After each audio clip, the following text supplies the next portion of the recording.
Good evening from somewhere between the crumbling bastions of American imperial overstretch and the inexorable consolidation of a multipolar world order that renders Pax Americana obsolete. Today, we dissect one of the most consequential yet underreported phenomena of our epoch, the strategic retreat of the United States in the age of decline, not as voluntary policy adjustment, but as mathematical necessity dictated by economic realities, demographic constraints, and geopolitical forces beyond Washington's control. This is not an analysis about Trumpian isolationism or tactical pivots in American foreign policy. This is about something far more structural and irreversible. The first documented case in modern history of a global empire being compelled to contract its worldwide presence not due to military defeat, but due to the mathematical impossibility of sustaining imperial commitments with a shrinking resource base. What we are witnessing is a forced strategic withdrawal disguised as voluntary realignment executed by an empire that has not yet publicly acknowledged the full extent of its decline. And the implications of this contraction will fundamentally redefine global power balances for the next half-century. Let's begin with the brutal arithmetic that makes this retreat inevitable and irreversible. The mathematics of imperial unsustainability are crystalline and inescapable. $38 trillion in national debt growing at a velocity that renders any repayment strategy theoretically impossible. Annual debt service approaching $1 trillion, exceeding the defense budget of any other nation on earth. Over 800 military installations spread across 80 countries, conservatively costing $200 billion annually in basic operational maintenance alone.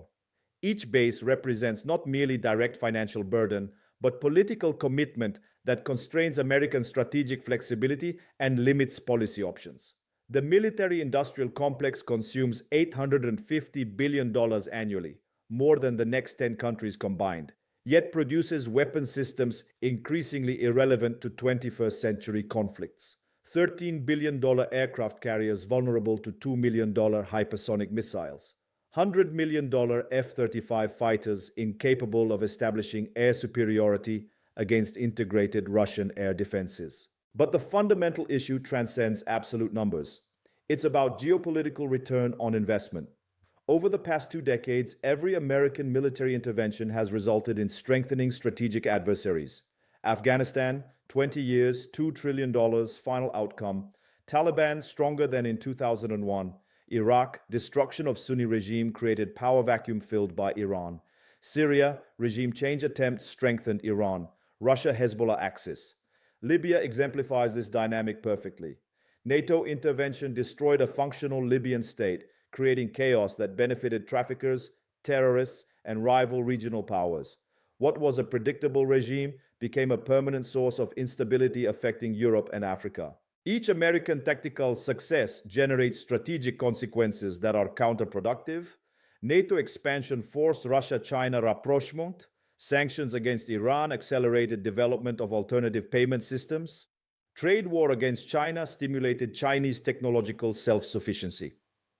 The Trump 2.0 strategic doctrine represents the first attempt to systematize this retreat, but it's a plan developed under pressure from simultaneous crises rather than strategy carefully crafted over decades. The European abandonment is symbolically devastating because it contradicts 80 years of bipartisan American policy. Since 1945, control of Europe has been considered a vital American interest, not from Atlantic sentimentalism, but because European control allowed encirclement of Russia, domination of Eurasia, and global power projection.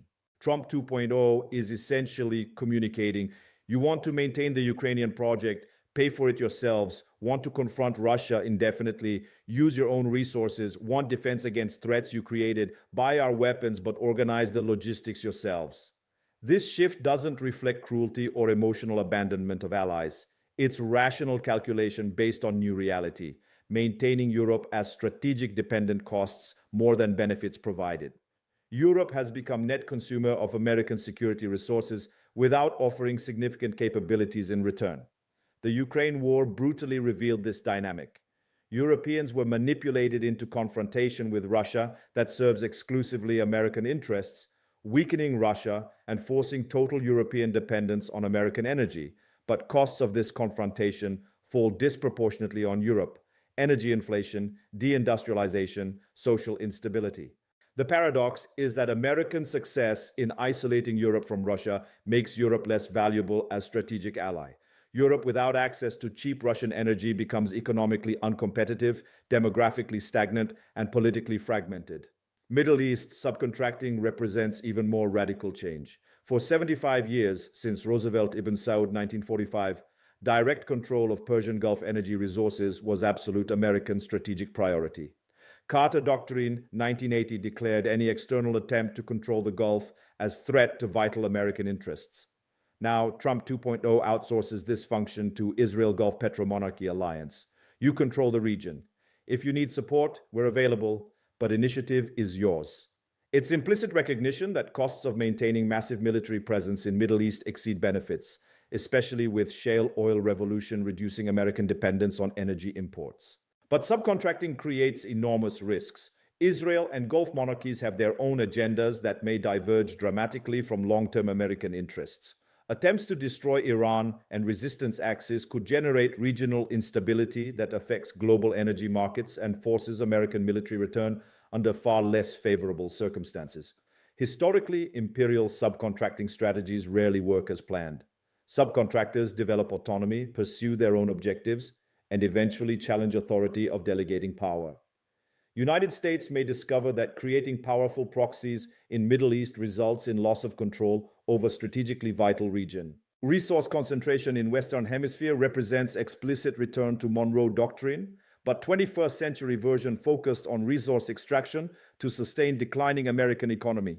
It's not just about excluding external influences from Latin America, it's about transforming the region into natural resource reserve for American consumption. Initial targeting of Venezuela is no coincidence. Venezuela possesses world's largest proven oil reserves, vast mineral deposits including lithium and rare earths, and geographic position allowing control of Caribbean maritime routes. For empire with $38 trillion debt, control of Venezuelan resources would provide significant fiscal relief. But there's fundamental problem. Venezuela is not Grenada, 1983, or Panama, 1989. Venezuela has strategic protection from Russia, China, Iran triad. Direct American military intervention would face resistance, not just locally, but from 3 nuclear powers with global retaliation capabilities. The current Pirates of the Caribbean fiasco, stealing Venezuelan oil tankers individually, demonstrates pathetic inadequacy of traditional imperial tactics against targets protected by multipolar system. It's literally the greatest military power in history, reduced to piracy because it cannot use conventional force without risking nuclear escalation. China containment obsession represents the most dangerous bet of American strategic withdrawal. Resources saved through European and Middle Eastern retreats are being concentrated on encircling China in Pacific First Island chain, using Asian allies as frontline. The strategy is clear. Japan, South Korea, Philippines, Australia provide bases and troops. United States provides weapons, intelligence, and command. It's subcontracting of China containment, similar to Middle East control subcontracting. The problem is that China is not passive adversary awaiting containment. Every American encirclement move generates more sophisticated Chinese countermove. American bases in Japan justify development of Chinese hypersonic missiles capable of destroying them. AUKUS stimulates Sino-Russian partnerships in naval and submarine technology. China is essentially forcing United States to spend growing resources on containment that becomes progressively less effective. It's economic exhaustion strategy, allowing adversary to exhaust itself pursuing unachievable objectives while China develops capabilities that make containment irrelevant. But there exists even deeper dimension of strategic retreat that transcends tactical considerations, civilizational change in the nature of global power. The American imperial model was based on premise that military superiority guarantees economic and political domination. This premise no longer works against civilizations that have developed equivalent retaliation capabilities and alternative economic systems. Russia demonstrated it can neutralize American military advantages through hypersonic weapon systems and integrated defenses. More importantly, it proved it can absorb maximum American economic pressure, sanctions from hell, and emerge stronger through reorientation to non-Western markets. China proved it can overcome any American economic coercion through market diversification and technological self-reliance. Trump 1.0 trade war accelerated Chinese development in semiconductors, artificial intelligence, and renewable energy. Instead of forcing Chinese submission, it stimulated Chinese self-sufficiency. Iran showed it can project regional power through proxies and alliances without directly confronting American forces. Resistance Axis Network, Hezbollah, Houthis, Iraqi militias, Syria provides retaliation capability that makes costs of attacking Iran exceed benefits. In each case, the response was not symmetrical confrontation, but development of asymmetric capabilities that render American military power irrelevant or counterproductive. This is essence of multipolar transition. Not multiple powers competing within same system, but multiple civilizational systems developing alternative models that make imperial model obsolete. American strategic retreat is implicit recognition of this obsolescence. They can no longer impose will through military superiority, so they retreat to defensible positions while attempting to develop new forms of influence. The problem is timing. Retreat happens under pressure from simultaneous crises that exceed American response capacity. Ukraine, Taiwan, Venezuela, Iran, multiple fronts that fragment attention and resources. If retreat had been planned during era of uncontested dominance, 1990s, United States could have managed transition from position of strength. Now they retreat under pressure, which limits options and increases risks of miscalculation. The demographic dimension adds another layer of constraint to strategic retreat. American population is aging, birth rates declining, immigration politically controversial. Meanwhile, demographic winners, India, Southeast Asia, Africa, parts of Latin America, represent growing markets and potential partners. American strategic thinking increasingly focuses on demographic winners rather than demographic losers like Europe or Japan. Resources devoted to partnerships with declining societies are misallocation of limited American capacities. The technological dimension complicates strategic withdrawal further.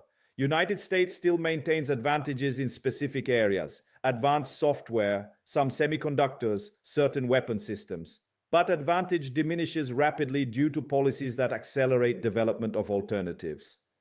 Technological sanctions against China forced massive Chinese investment in domestic R&D.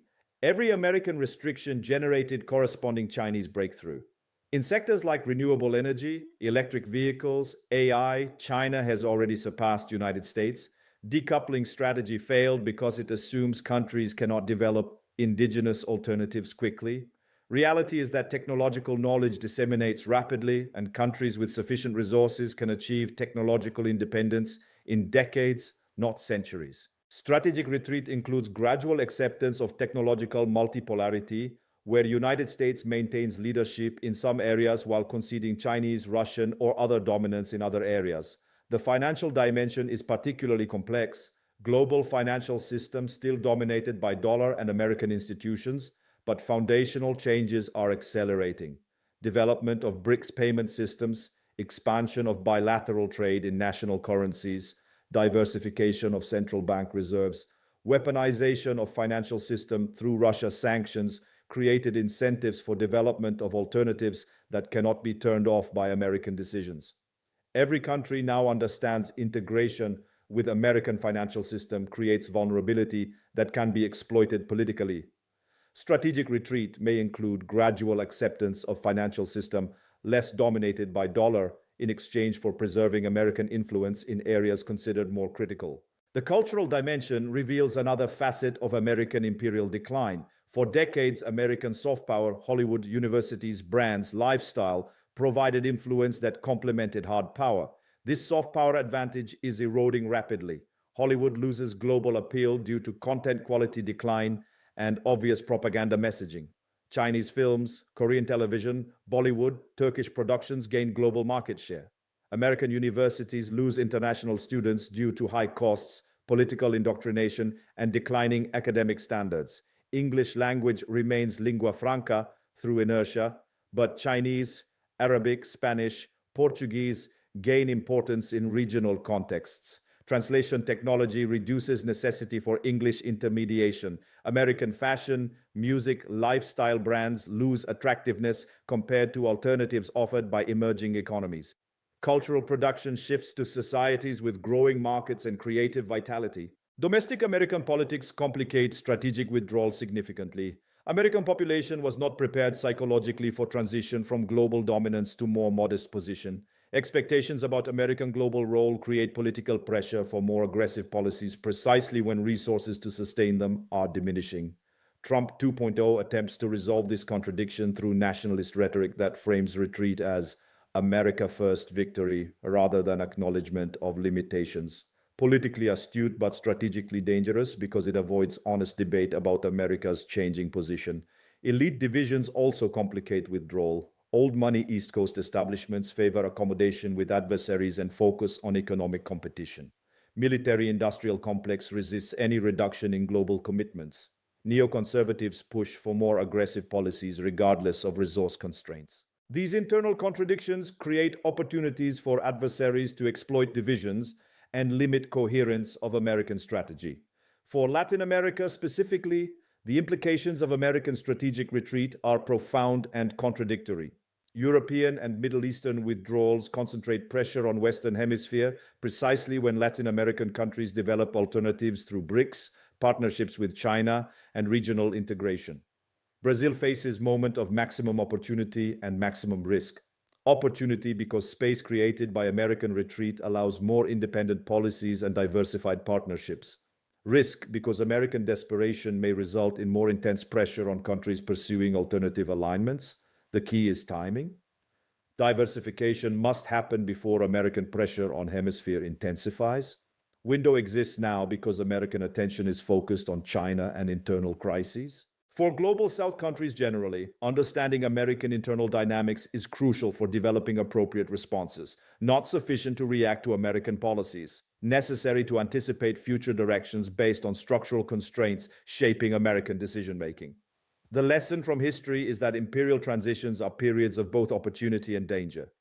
Navigation requires combination of strategic patience, tactical flexibility, and clear understanding of one's own interests rather than automatic alignment with any external power. Countries that understand implications of this transition and prepare accordingly will benefit. Those that cling to old assumptions about American guarantees or try to preserve status quo will suffer. Strategic autonomy concept, popular in Brazilian foreign policy discourse, becomes more relevant during periods of great power transition. Countries that maintain multiple options preserve flexibility during uncertain periods. But strategic autonomy requires actual capabilities. Economic diversification, technological independence, defense capacity, diplomatic networks. Without underlying capabilities, strategic autonomy becomes empty rhetoric. The nuclear dimension adds urgency to strategic considerations. With Russia, China, potentially Iran, developing advanced nuclear capabilities, risks of nuclear escalation in conventional conflicts increase dramatically. United States can no longer assume conventional military superiority guarantees victory without unacceptable risks. This severely limits utility of military force as diplomatic tool and constrains American ability to threaten adversaries with military consequences for undesired behavior. Environmental constraints also shape strategic retreat. Climate change, resource depletion, ecological degradation create new categories of challenges that cannot be addressed through military solutions. Countries with sustainable development models have advantages over those dependent on resource-intensive military projection. China's Belt and Road Initiative, Russia's Arctic development, Iran's water management technologies all represent approaches to development that integrate environmental considerations with geopolitical strategy. American model of development through military guaranteed resource extraction becomes less viable as environmental costs increase and alternative development models prove more sustainable. The space dimension opens new frontiers for competition that may render terrestrial military advantages obsolete. China and Russia develop space-based capabilities that could neutralize American advantages in satellite communication, GPS navigation, and intelligence gathering. Commercial space development by companies like SpaceX provides American advantages, but these are temporary as other countries develop indigenous capabilities or partner with American competitors. Strategic retreat may need to account for possibility that space becomes primary domain of great power competition, making terrestrial military bases and naval control less relevant. For conclusion, American strategic retreat in the age of decline represents historic inflection point in global affairs. not temporary adjustment but fundamental shift that will reshape international system for decades. The retreat is forced by mathematical impossibility of sustaining imperial commitments with declining resource base, but it's being executed in ways that attempt to preserve maximum American influence while minimizing costs. Success of this strategy depends on factors beyond American control: behavior of adversaries, loyalty of allies, development of alternative systems by emerging powers. For emerging economies, especially in Global South, American retreat creates unprecedented opportunities for more independent foreign policies, stronger relationships with rising powers, and leadership roles in new international institutions. But success requires realistic assessment of changing dynamics and willingness to adapt to new realities rather than trying to preserve arrangements designed for different era. The transition period offers both risks and opportunities. Navigation requires understanding that old assumptions no longer apply and new rules are still being written. From somewhere between the last gasps of American imperial project and first signs of new multipolar world architecture, ciao tutti.